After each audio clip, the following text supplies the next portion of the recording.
So when it comes to business valuation, we went through the entire discussion that we need to look out for. And most importantly, we shared our thoughts on the key takeaways, if you want to, when it comes to business valuation.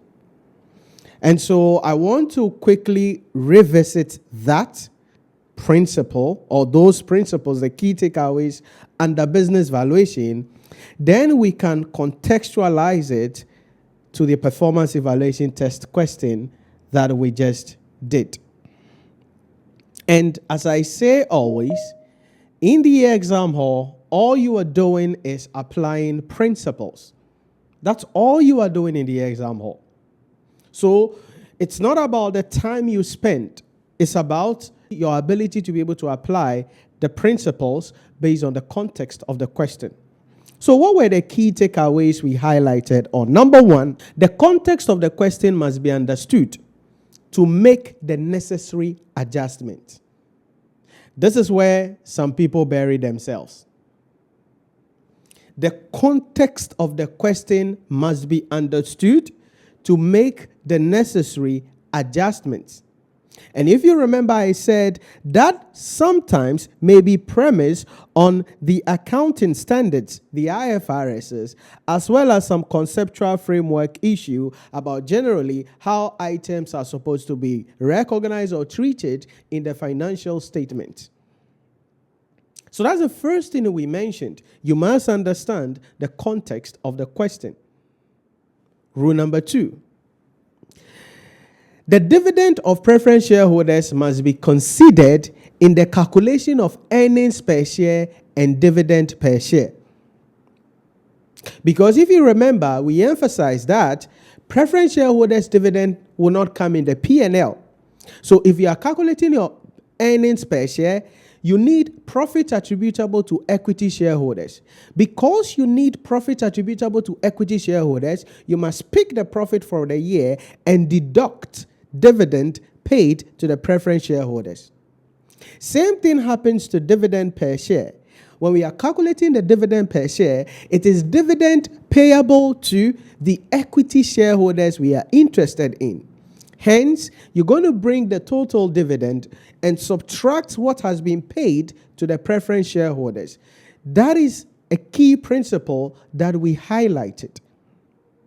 And that's rule number 2. You cannot forget this. Rule number 3 is that the PE ratio of the proxy firm must always be adjusted, unless otherwise the context of the question say no adjustment is required.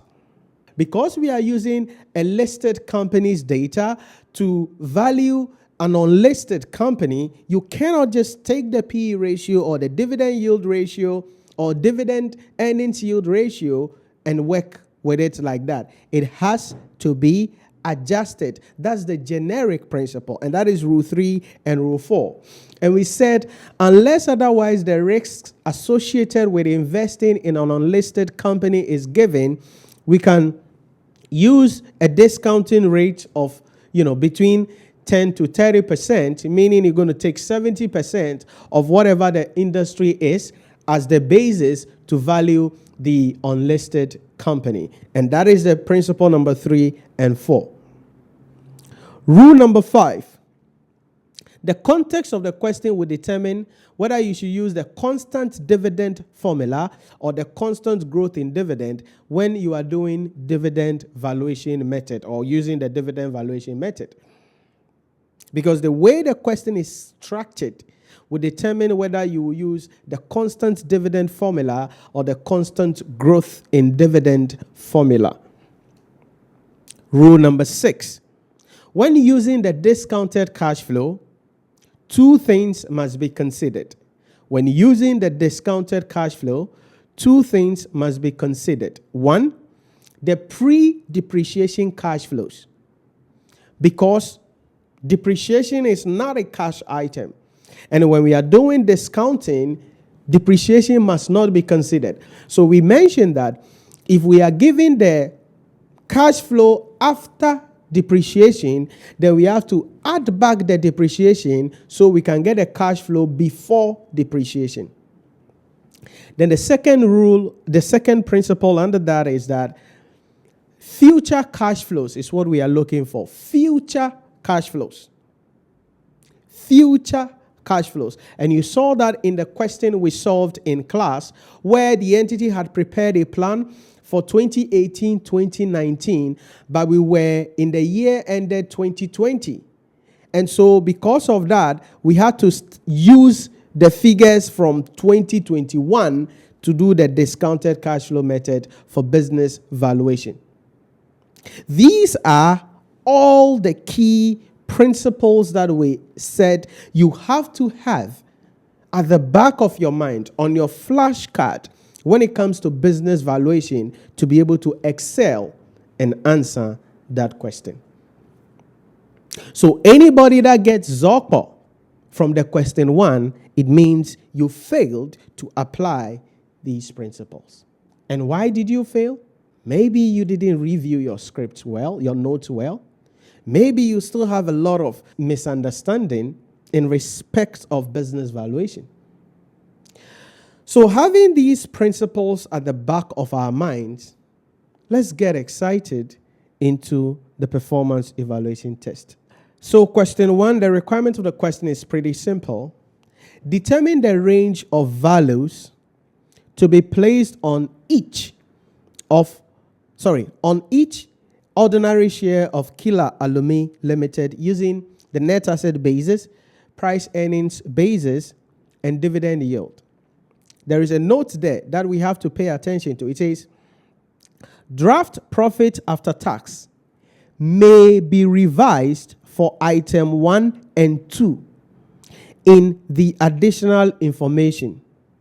However, none of these adjustments affect dividends and tax expenses. Again, this is a key context of the question that you need to understand. And that goes back to principle number 1. Understanding the context of the question. So now I know, per what I just read, that note 1 and note 2 will cause me to adjust the profit for the year of the entity, which is this particular figure. Note 1 and note 2, I have to adjust them here. Not only that, we are also told that that adjustment is not going to affect dividend and tax. So whatever dividend had been declared, whatever tax that has been paid, our adjustment will not affect these things. That is principle number 1, context of the question.